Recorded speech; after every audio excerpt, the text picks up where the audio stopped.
வெள்ளிக்கிழமை அன்னைக்கு ஆடி மாதத்தினுடைய பௌர்ணமி திதி அப்படிங்கிறது வருது. ரொம்ப அற்புதமான நாள், அபூர்வமான நாளும் கூட. தவிர இந்த ஆடி பௌர்ணமி தினத்தன்று வரலட்சுமி விரதம் வருவது அதனினும் சிறப்பு. அந்த பௌர்ணமி திதியோடு கூடி வருகின்ற அந்த வெள்ளிக்கிழமை அப்படிங்கறதுல நம்ம அந்த வரலட்சுமி விரதத்தை கடைபிடிக்கிறாங்க. திருவோண விரதமும் இந்த நாளிலே வருகிறது.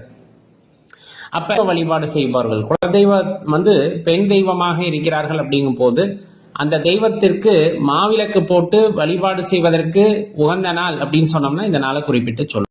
8ஆம் தேதி பகல் 2:51 ஆரம்பிக்கின்ற இந்த திதியானது 9ஆம் தேதி பகல் 2:26 நிறைவடைகிறது.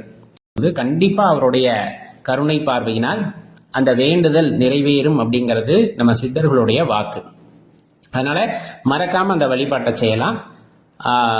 சித்தர் வழிபாடு அப்படிங்கிறது ரொம்ப சிறப்பான நாள். அந்த திதியில சித்தர் வழிபாடு செய்யறது அப்படிங்கிறது கைமேல பலன் கொடுக்கும். அதே போல அன்னதானம் செய்வது, இன்றைய நாள்ல செய்கின்ற அன்னதானத்திற்கு புண்ணியங்கள் ஏராளம் அப்படிங்கிறதையும் நீங்க மறந்துட வேண்டாம். காவல் தெய்வங்களாக விளங்கும் அம்பிகைகளையும் வழிபடுவதற்கு உகந்த தினம் அப்படின்னு சொன்னோம்னா இந்த தினத்தை சொல்லலாம். இன்னும் குத்துவிளக்கு பூஜை, விளக்கு பூஜை செய்வாங்க இல்லையா, அந்த பூஜை செய்வதனும் இந்த ஆடி மாத பௌர்ணமி தினத்திலே செய்வது ஒரு சிறந்த பலனை உங்களுக்கு உண்டாக்கி தரும் அப்படின்னா மாற்றுக்கிறது இல்லை.